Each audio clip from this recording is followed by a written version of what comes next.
Imagina a cena. O ano é 2008. Um executivo de Wall Street, terno impecável, gravata reta, está sentado no chão do escritório. As mãos tremem. Na tela do computador, os números desabam em tempo real. O Lehman Brothers acabou de quebrar, e o portfólio que ele passou 10 anos construindo derreteu em 10 dias. Ele era brilhante, tinha MBA, lia todos os relatórios, usava os melhores modelos matemáticos disponíveis, mas aqui está o detalhe que quase ninguém percebe. Toda aquela inteligência partia de um pressuposto fatal, que o futuro poderia ser previsto. Agora avança comigo para 2020. O mundo inteiro parou, literalmente. Uma pandemia que ninguém modelou nos gráficos fechou fronteiras, empresas, bolsas. Em março daquele ano, o mercado global perdeu mais de 30% do seu valor em poucas semanas. E depois, 2022, inflação global dispara. Pela primeira vez em mais de 150 anos, ações e títulos de renda fixa caíram juntos. O portfólio clássico, aquele famoso 60-40 que todo assessor financeiro recomendava, entregou um dos piores resultados em décadas. Ações e títulos passaram mais de 700 dias com correlação positiva. Traduzindo, as duas coisas que deveriam se proteger mutuamente afundaram juntas. E agora, em 2026, a gente olha para trás e pensa: como que tanta gente inteligente foi pega de surpresa tantas vezes? Essa pergunta não é nova. Na verdade, ela tem mais de 3.000 anos. Existe um texto antigo, escrito por um homem que foi possivelmente o mais rico do seu tempo. Um rei, um filósofo, alguém que construiu impérios, acumulou fortunas inimagináveis e, no fim da vida, sentou para escrever sobre o que realmente aprendeu. E uma das coisas que ele escreveu é tão simples que parece ingênua, mas é tão profunda que o mercado financeiro moderno levou milênios para chegar à mesma conclusão.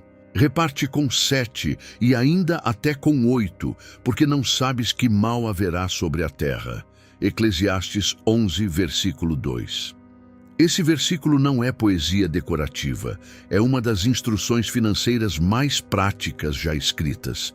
E neste vídeo nós vamos investigar juntos o que ele realmente significa e como você pode aplicar essa sabedoria hoje para proteger e multiplicar o que está nas suas mãos.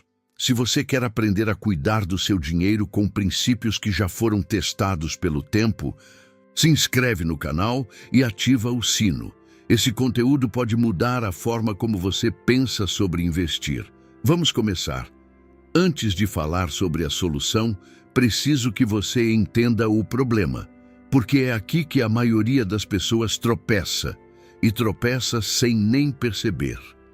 Existe uma ilusão muito sedutora no mundo dos investimentos. É a ideia de que, se você estudar o suficiente, se analisar os gráficos certos, se ouvir o analista certo, você consegue prever o que vai acontecer. Os economistas têm um nome bonito para os eventos que destroem essa ilusão: cisne negro. A ideia vem de uma época em que todo mundo na Europa tinha certeza absoluta de que cisnes eram brancos. Até que alguém chegou na Austrália e encontrou um cisne negro. O impossível existia. Só que ninguém tinha olhado no lugar certo. No mercado financeiro, cisnes negros são eventos raros, imprevisíveis e com impacto devastador. A crise de 2008, a pandemia de 2020, a inflação global de 2022, ninguém previu nenhum deles com precisão. E todos causaram perdas enormes, mas aqui está o que torna isso ainda mais perigoso. Depois que cada crise passa, o cérebro humano faz algo curioso. Ele racionaliza. Ah, era óbvio que ia acontecer. Os sinais estavam lá. Só que não estavam, não antes do fato. Essa armadilha mental, o viés retrospectivo, nos faz acreditar que somos mais espertos do que realmente somos. E aí, a gente entra na próxima crise com a mesma arrogância da anterior. Vou te dar um exemplo concreto bem recente. Em 2022, O portfólio 60-40, que é uma das estratégias mais tradicionais do mundo, onde você coloca 60% em ações e 40% em renda fixa, sofreu uma das piores quedas da sua história. E não foi por causa das ações. Foi porque os títulos, que deveriam ser a rede de segurança, caíram junto. A lógica que sustentou essa estratégia por décadas simplesmente parou de funcionar quando a inflação disparou e os bancos centrais subiram os juros na velocidade mais agressiva em 40 anos. E olha o que é importante entender. Esse portfólio 60-40 não é coisa de amador. É usado por fundos de pensão, por grandes instituições financeiras, por assessores de investimento do mundo inteiro. E mesmo assim, falhou. Para quem já investe há mais tempo, vale a pena entender o porquê. Quando a inflação sobe forte, os títulos de renda fixa perdem valor de mercado. E como ações também sofrem com juros altos, as duas classes de ativo passam a se mover na mesma direção. A proteção desaparece justamente na hora em que você mais precisa dela. É como ter um seguro de carro que cancela a cobertura no momento do acidente. E é aqui que a investigação começa a ficar interessante. Porque enquanto o mercado financeiro moderno gastou décadas tentando construir o portfólio perfeito com fórmulas e algoritmos, um texto de 3.000 anos atrás já tinha a resposta. E a resposta não começa com uma equação, começa com uma confissão de humildade, porque não sabes que mal haverá sobre a terra. Não sabes, talvez não saibas. Não é improvável que saibas. Não sabes. Ponto. O autor de Eclesiastes não está sendo pessimista, ele está sendo honesto.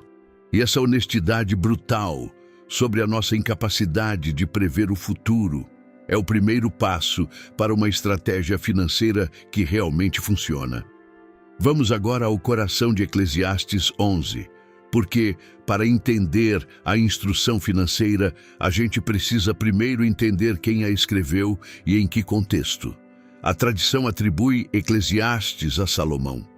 E sendo ou não da mão dele diretamente, o texto carrega o peso de alguém que viveu no extremo da riqueza e no extremo da reflexão. Esse não é o Salomão jovem pedindo sabedoria a Deus.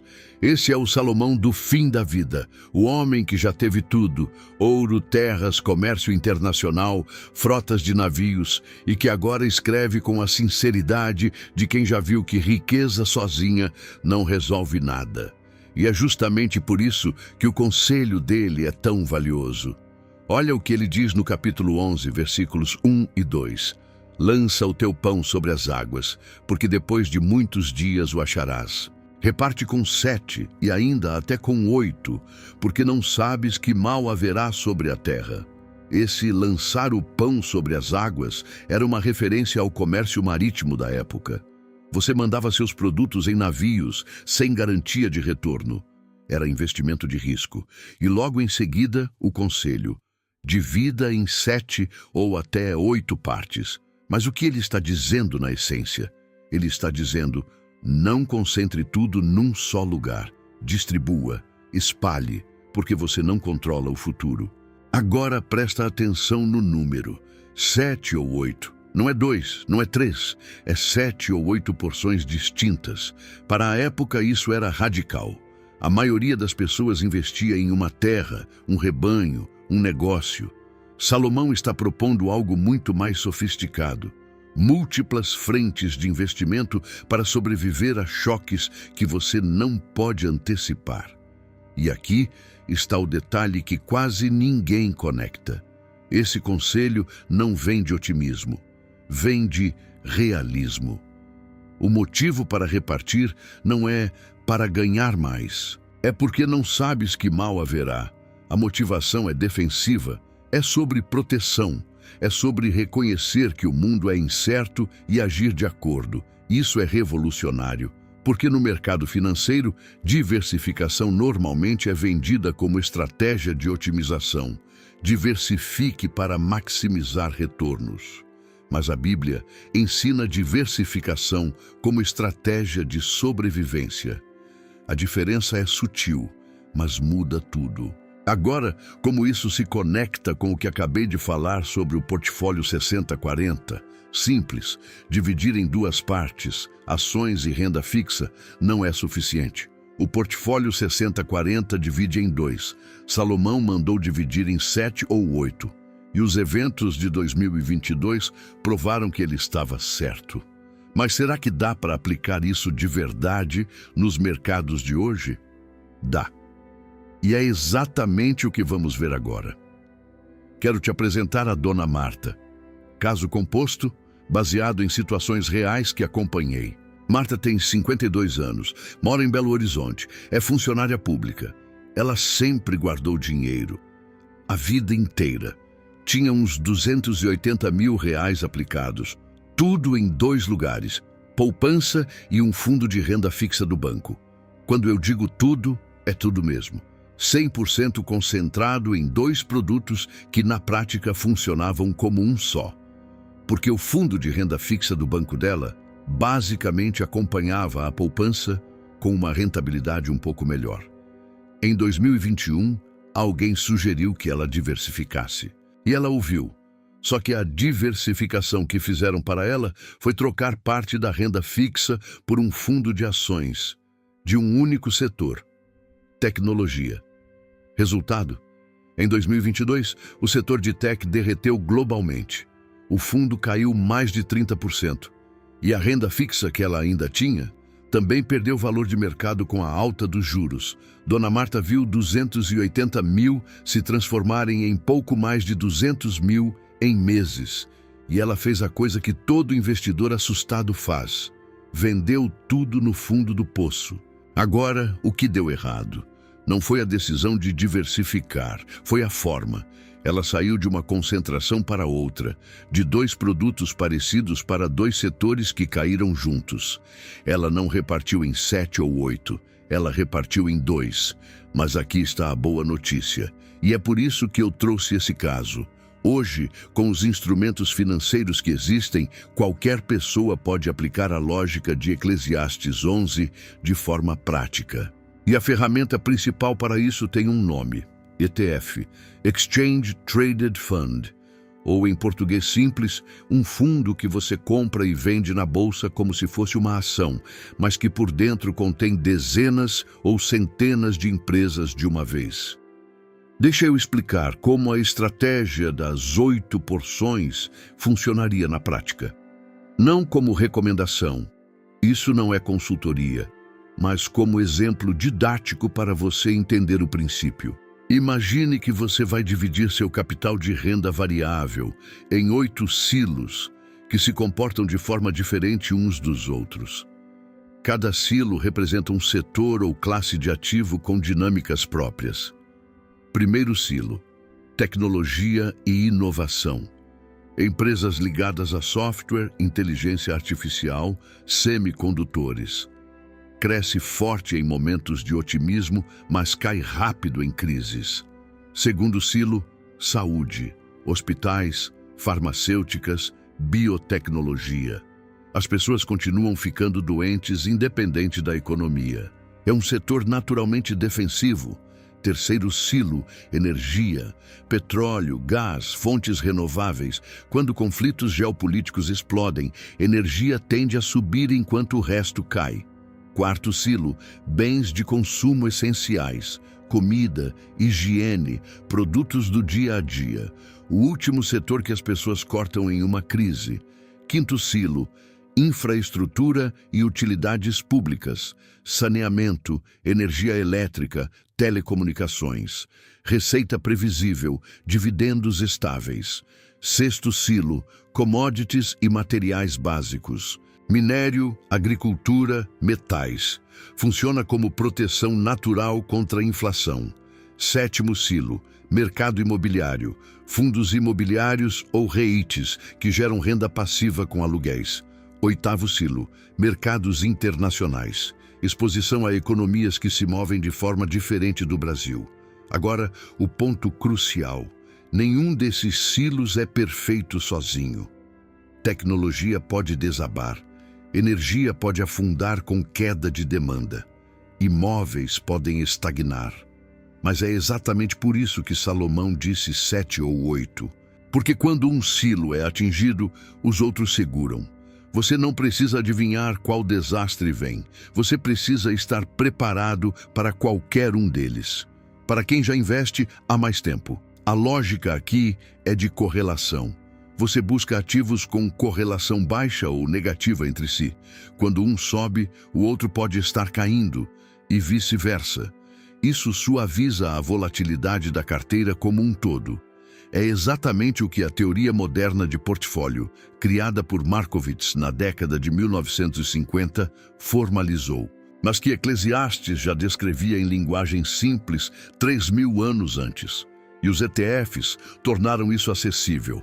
Antes, para ter exposição a 8 setores diferentes, você precisaria de muito capital e muito conhecimento.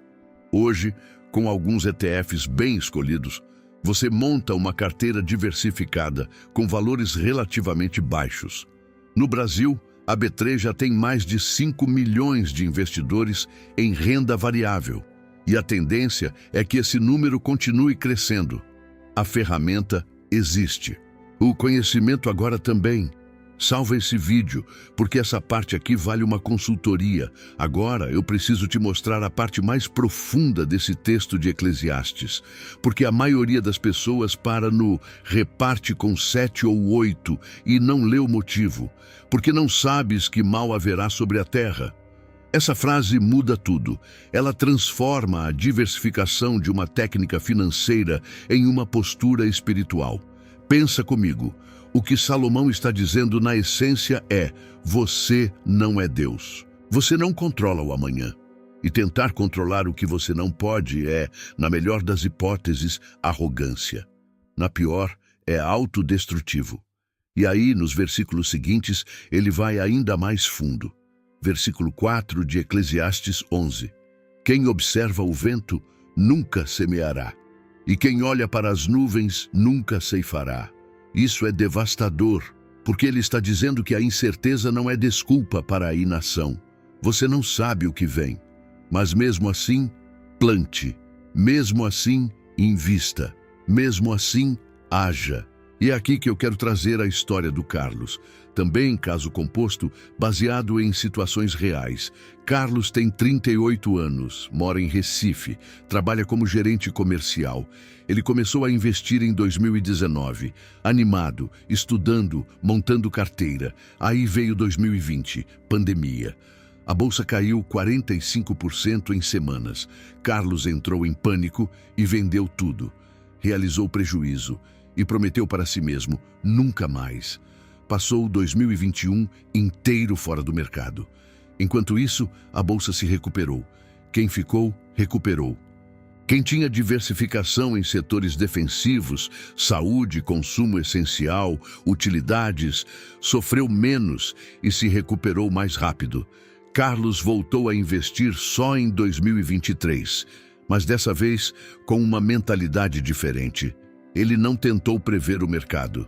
Ele montou 8 posições em setores diferentes. E quando veio a turbulência de 2024, quando o Ibovespa caiu mais de 10% no ano e a Selic voltou a subir forte, ele não vendeu nada. Sabe por quê? Porque ele entendeu o que Salomão ensinou. Ele não sabia que mal viria. Mas ele estava repartido em 8, e enquanto alguns setores caíam, outros se mantinham. O todo se sustentou. E aqui está o ensinamento espiritual mais poderoso desse texto: a disciplina do desapego. Eclesiastes inteiro é um livro sobre soltar o controle. Vaidade de vaidades, tudo é vaidade. Não no sentido de que nada importa, mas no sentido de que você não é dono do resultado. Você é responsável pelo processo. No investimento, isso se traduz em algo muito prático: rebalanceamento. A cada período, semestral, anual, você olha para os seus 8 silos e ajusta. Vendeu um pouco do que subiu demais, comprou mais do que caiu. sem emoção, sem ganância, sem medo. Isso é disciplina espiritual aplicada ao dinheiro. É a mesma postura de quem planta sem garantia de colheita, mas planta com fé, método e constância. Setores como saúde e utilidades públicas existem justamente para momentos assim. Eles são o que o mercado chama de defensivos. Não porque nunca caem, mas porque caem menos quando tudo desmorona. São os silos que seguram a estrutura enquanto os outros são testados. E para quem está começando agora, você não precisa entender tudo de uma vez. O primeiro passo é entender o princípio. Não concentre, distribua. E faça isso não porque você é esperto, mas justamente porque você reconhece que não sabe o que vem pela frente. Agora, o que fazer com tudo isso na prática? Vou te dar um passo a passo. Não é consultoria financeira. Cada situação é única, mas é um mapa para você começar. Primeiro passo: faça o diagnóstico de concentração. Abre agora o aplicativo da sua corretora ou do seu banco. Olha para o que você tem investido e se pergunte: se um único evento atingisse todos os meus investimentos ao mesmo tempo, o que aconteceria? Se a resposta for: eu perderia quase tudo, você está concentrado demais. E esse é o sinal de que precisa agir. Segundo passo: defina seus silos. Não precisa ser 8 no primeiro mês. Comece com 4 ou 5 áreas diferentes. O importante é que sejam áreas com dinâmicas distintas. Um setor de crescimento, um defensivo, um ligado a commodities, um de renda fixa bem diversificada, um internacional. Você pode começar simples e ir expandindo com o tempo. Terceiro passo: use ferramentas acessíveis. No Brasil, a B3 já oferece ETFs, que cobrem diversos setores e até mercados internacionais. Você não precisa escolher ação por ação. Um único ETF pode te dar exposição a dezenas ou centenas de empresas de uma vez. Pesquise, estude as opções e lembre: o objetivo não é encontrar o melhor investimento, é construir uma base que resista ao que você não pode prever. Quarto passo: estabeleça uma frequência de revisão. Uma vez por semestre, olhe para sua carteira. Algum silo cresceu muito e agora representa uma parte desproporcional. Rebalanceie. Algum silo caiu? Considere aportar mais ali, não menos. Isso vai contra o instinto natural, porque nosso cérebro quer fugir do que está caindo. Mas rebalancear é a disciplina que transforma volatilidade em oportunidade. Quinto passo: documente seu propósito. Escreva em uma folha de papel ou em um documento no celular por que você está investindo. Não o quanto quer ganhar, mas para que serve esse dinheiro. Para a aposentadoria? Para a educação dos seus filhos? Para construir algo que dure além de você? Quando a próxima crise vier, e vai vir, é esse propósito que vai te impedir de tomar decisões emocionais. E é esse propósito que conecta seu investimento à mordomia que Deus confiou a você. Manda esse vídeo para alguém que precisa ouvir isso. Às vezes uma pessoa está a um vídeo de distância de mudar completamente a forma como cuida do dinheiro. E aqui é onde tudo se conecta. Porque este vídeo não é, no fundo, sobre mercado de ações. Não é sobre ETFs, setores ou porcentagens. É sobre uma pergunta muito mais profunda. Para que serve o dinheiro que está nas suas mãos? Eclesiastes não é um manual de enriquecimento. É um livro sobre significado.